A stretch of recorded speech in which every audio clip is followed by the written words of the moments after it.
Hello, welcome in. I hope you're having a wonderful day. Are you ready for your Bad Apple review? Today we're taking a look at Venom, The Last Dance. There's singing, there's dancing, there's cringy comedy. There's the duality of Eddie and Venom, and this one does not disappoint the fans.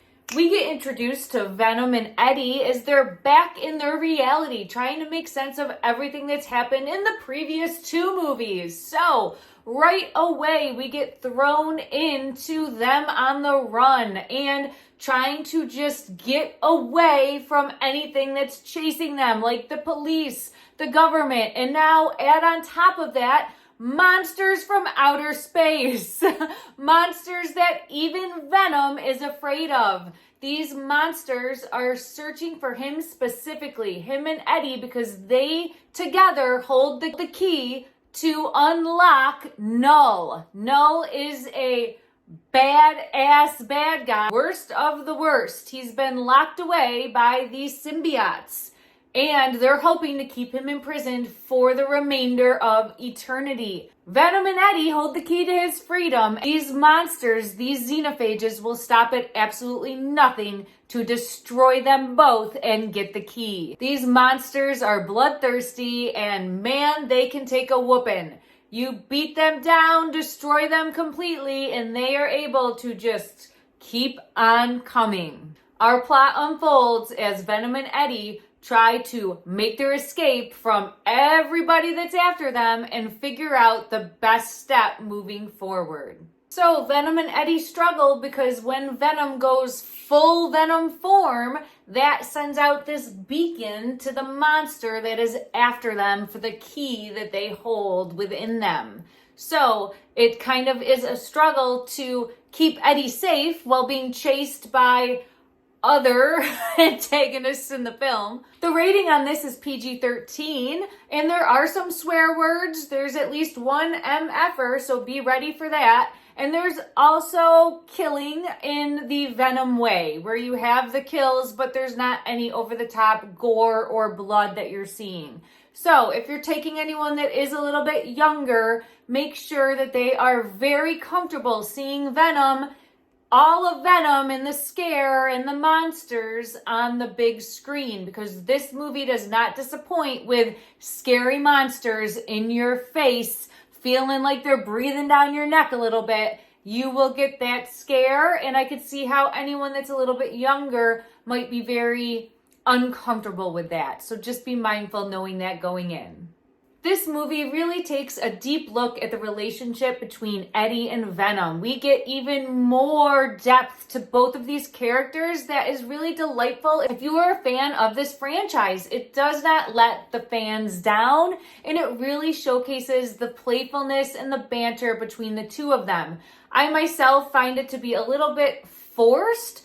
But that being said, if you have some parasitic alien entity taking you over and using you as a host in a copacetic type of way, then yes, it's going to feel forced. It's going to feel forced. So Tom Hardy does a phenomenal job bringing that to the screen and making you feel that as the audience goer. It's just not my favorite, but I understand and can really see how the portrayal comes through for you, the viewer.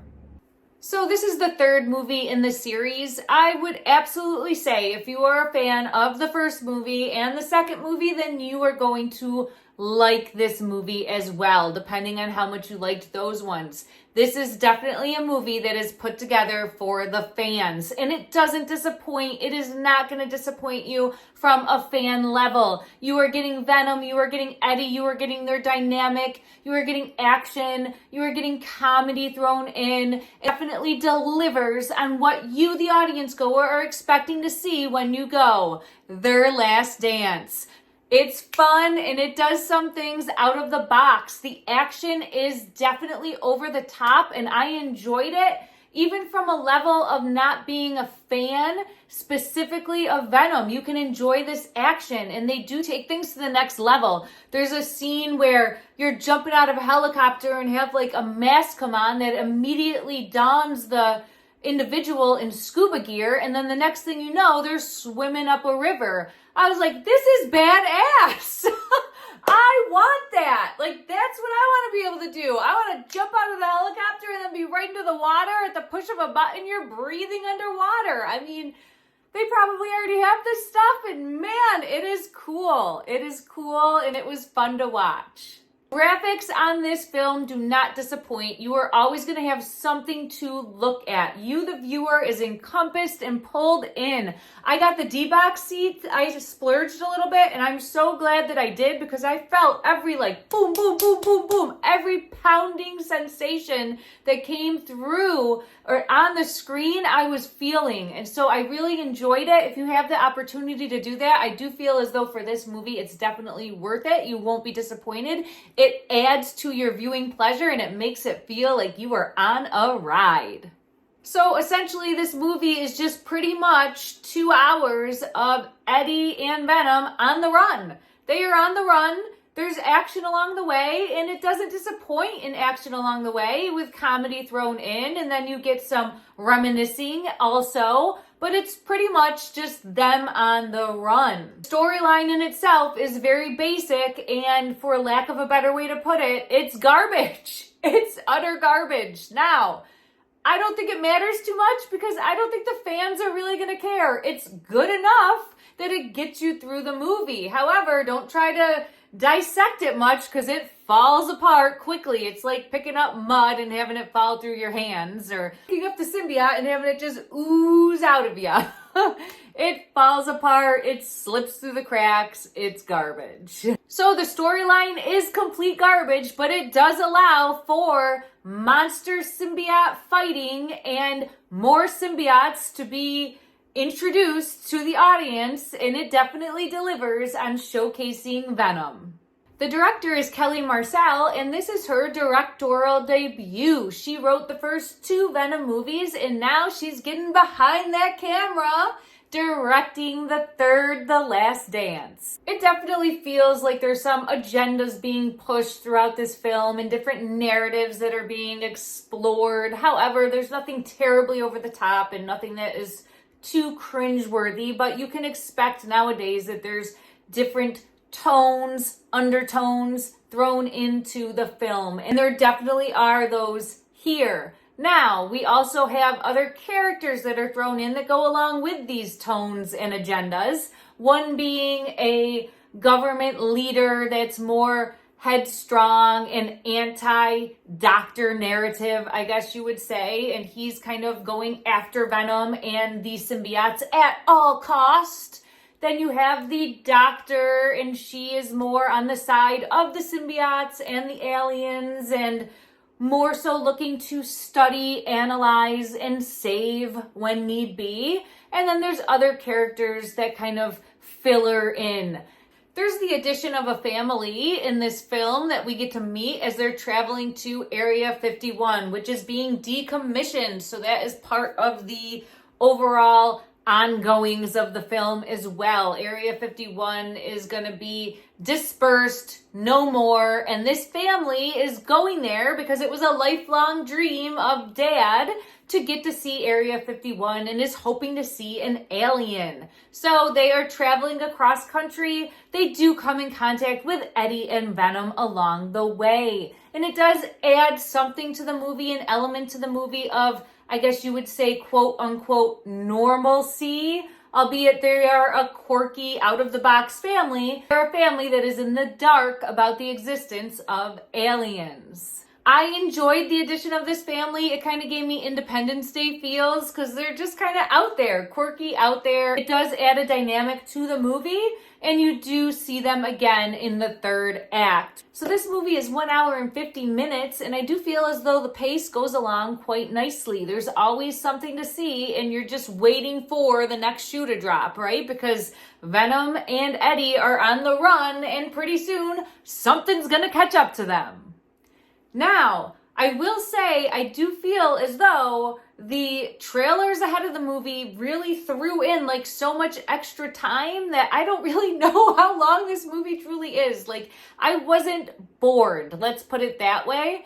Now, could they have cut some things out or sped a few things up? Probably, but we're there to see Venom on the screen. So that's what the moviegoer is really there for. If you're not going to see Venom on the screen, don't go to this movie. It's not for you. But if you are a fan of Venom, then yes, that's what you want to see, and they don't disappoint. You are getting Venom front and center on the screen. There's things that just kind of fall off in this movie as well as the trilogy. It's kind of like, we just gotta throw together a movie, give the fans what they want to see because we don't want to disappoint, and we only have Tom Hardy for one more committed film, so let's just tie everything up and tie any loose ends up, and then we can figure out another networking way to branch off to continue to explore, which I think that they do in this movie as well. This is definitely not the end of the symbiotes, and there's things that don't mesh with the ideas from the previous movies. Don't fall in love with the storyline, just take it more at face value of entertaining and just kind of wanting to see Venom and wanting to see action. Now, I was a fan of the graphics. I love the graphics. I really did enjoy being immersed in this film, but it does take it to more of a video game look and style. So just know that going in, you got to kind of turn off the critical thinking button in the brain to make it through this one.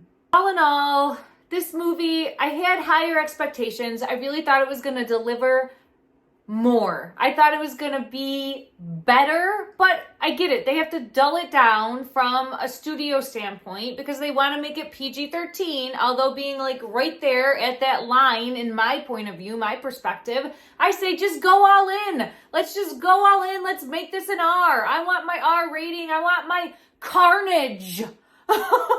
I want the blood, the gore, the guts. I want it all. And when I think of Venom, I want less tongue and more tongue eating something. So, I don't know. We'll see. Maybe down the road we'll get a different version. You never know. These characters, it's never their last dance when it comes to the movies.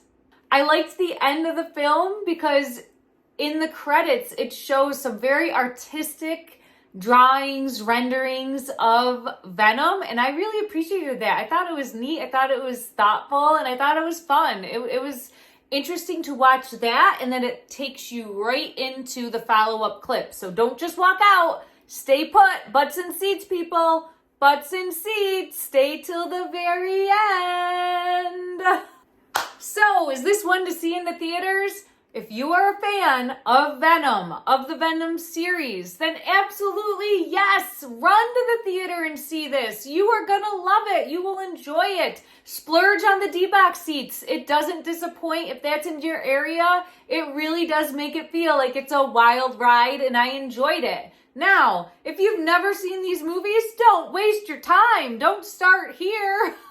Watch the other ones at home if you're interested, and then wait for this one to be available to stream or watch at your leisure as well. This is really a movie, in my opinion, for the fans, for fans of the franchises, or for fans of just action and wanting to see something that's gonna deliver entertainment, and you can just flip a switch, go in, turn things off for a bit, not have to overthink it, and just be entertained on the screen. All right, everyone, let me know your thoughts. Are you going to see this one? Is it one you're going to wait to stream? Or are you like, I don't want to see this garbage. I'm so sick of it. Let me know. I am interested to hear, and I'll see you back here soon. Take care. So much tongue. Just tongue. His tongue is just tongue everywhere. Venom is just licking you, it feels like. Bloodthirsty monsters from outer space. Definitely think this is a step up from Let There Be Carnage, the second movie. It's a number 2. It's a poo-poo. No! I wasn't recording. Shitballs.